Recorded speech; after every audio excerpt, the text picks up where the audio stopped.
Halo sobat, salam sehat. Kembali lagi di Mas Dion Project. Nah, teman-teman, kemarin Mas Dion baru ganti bos monoshock ya yang di dalam sini.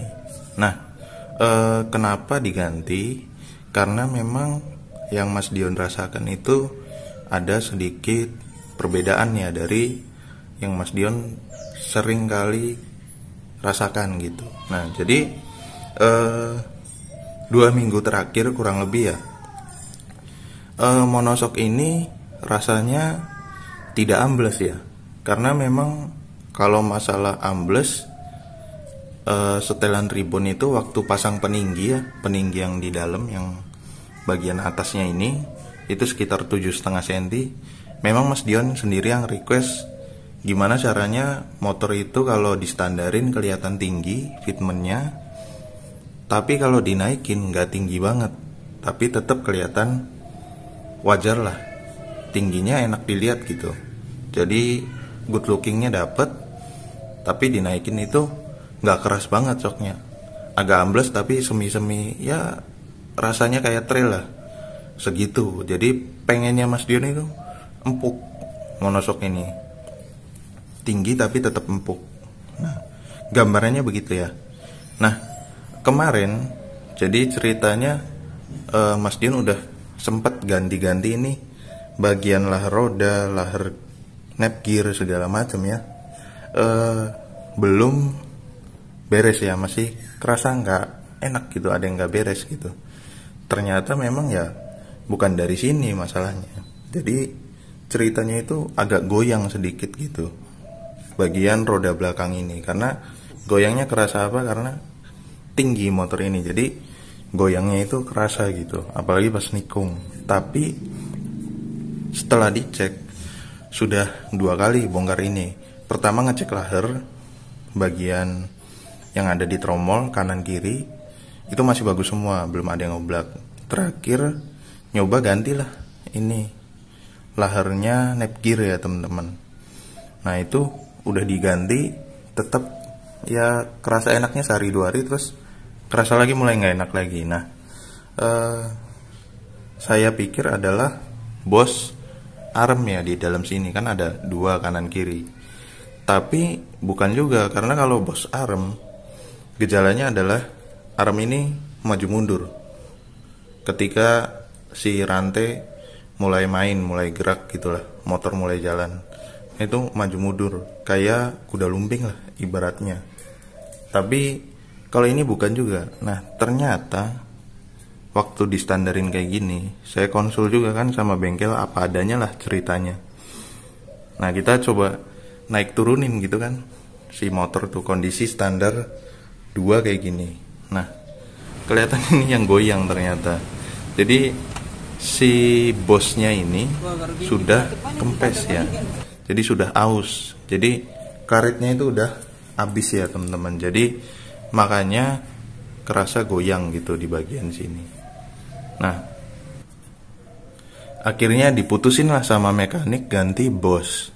Nah jadi memang kalau untuk pembelian ya sepasang ya dapatnya, bagian atas sama bawah. Tapi kalau atas itu modelnya tanpa bos ya teman-teman, jadi langsung dibaut, karena memang peningginya modelnya seperti itu.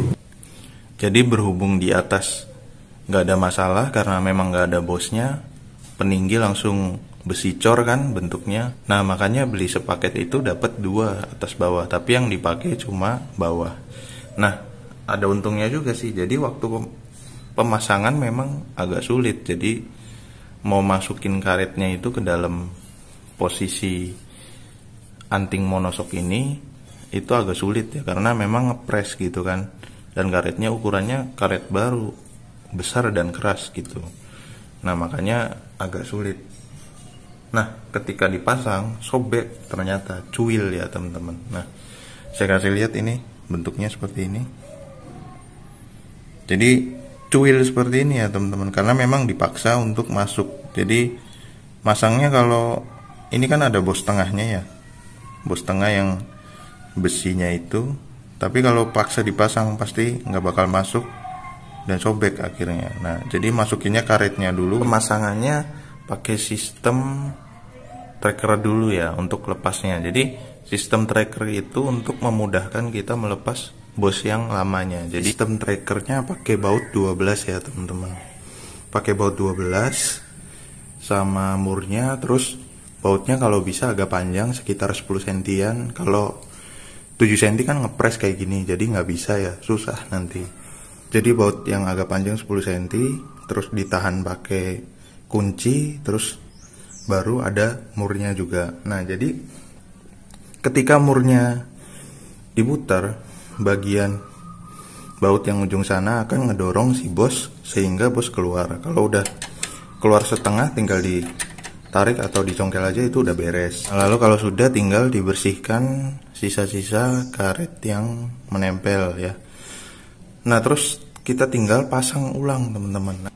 Nah kalau kita paksain tarik untuk masuk ya, mungkin kalau nggak ngelipet ya sobek jadinya. Karena memang karet ini bahannya keras dan mungkin agak getas gitu ya. Nah jadi kalau udah sobek ya udah, kalau bisa ganti baru ya. Nah kalau di bungkusnya kan sepaket itu 2 atas bawah. Nah ini bisa buat cadangan gitu kan. Kalau misalnya kalian satunya gagal gitu. Tapi ternyata setelah dipikir-pikir kayaknya memang nggak bisa gitu. Mau di seset-seset pinggirnya ini kayak gimana pun nanti jadinya makin tipis dan bisa terpasang, tapi mungkin nggak awet ya teman-teman, karena ini bagian karet yang memang untuk nahan beban kita di monoshock. Di bengkel itu punya Bosch shock, punya Supra X ya teman-teman. Kurang lebih karetnya bentuknya sama, cuma memang dimensinya agak sedikit kecil. Jadi nah itulah yang dicoba bisa masuk ya, bisa masuk terus dipasang bos tengahnya. Nah kebetulan baut saya kemarin udah sedikit kemakan-makannya karena memang sering bongkar pasang kan monoshock ini. Akhirnya ya sekalian ganti baut yang baru, tapi yang bagian tengahnya itu ada halusnya ya teman-teman. Jadi bukan full drat ya bautnya, supaya enak juga gitu, bisa gerak si monoshock, nggak ngunci banget gitu kan. Nah terus di bagian bosnya itu kita kecilin lagi, ngepres dengan ukuran bautnya ini, ukuran murnya ini. Nah kita kecilin lagi ukuran bosnya saat pemasangan supaya ngepres dengan baut ini. Jadi nggak ada space lagi untuk bos monoshock ini longgar ya teman-teman. Jadi dibikin sedemikian rupa, ngepres, terus bautnya juga kita pakai yang baut 14 ya teman-teman. Jadi supaya ngepas. Nah itu terus supaya padat juga dikasih ring ya, dikasih ring supaya ngepres. Kalau ringnya ini bagian luar, tapi di dalamnya ini karena ada space sedikit, saya kasih ring supaya monoshocknya ini nggak goyang ya teman-teman.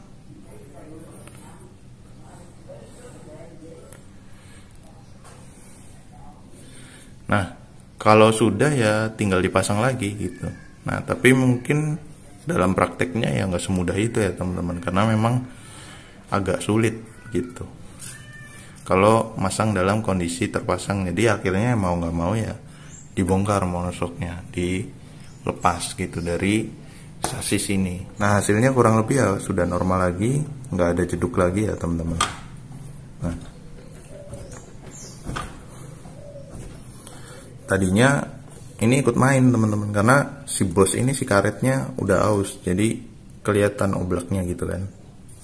Nah kalau ini udah aman dan dipakai udah enak, terus feel berkendaranya juga udah solid, udah rigid, manuvernya udah enak, udah nggak berasa goyang atau geo lagi.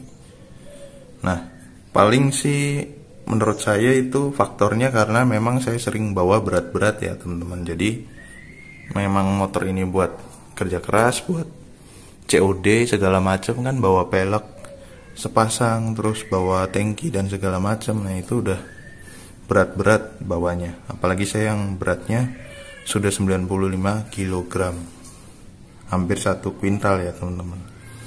Sedangkan tumpuannya ya cuma ini, cuma 1 monoshock gitu kan. Nah tapi ya termasuknya ya kuat, Dalam artian monoshock ini udah heavy duty ya teman-teman, jadi udah buat beban yang lumayan berat gitu, dan nggak masalah sebenarnya. Itu bukan kerusakan yang fatal ya, kecuali memang asnya patah atau pernya patah, itu agak riskan. Tapi kalau ini kan cuma bosnya doang gitu, jadi belum sampai ke situ. Mungkin bisa jadi kejadian kalau memang nggak ketahuan nih si bosnya ambles. Untungnya saya sudah pakai peninggi yang modelnya memang besi cor ya, jadi tanpa bos langsung dibaut dan dimur. Jadi kalau monitor ya tinggal monitor yang bawah sini yang masih pakai bos ya teman-teman. Dan kurang lebih memang 3 tahun ini baru sekali ini sih ganti bosnya monoshock ya teman-teman. Kebetulan bos arm juga belum pernah ganti ya. Oke baik, kurang lebih seperti itu yang bisa saya sampaikan. Sampai jumpa di video selanjutnya.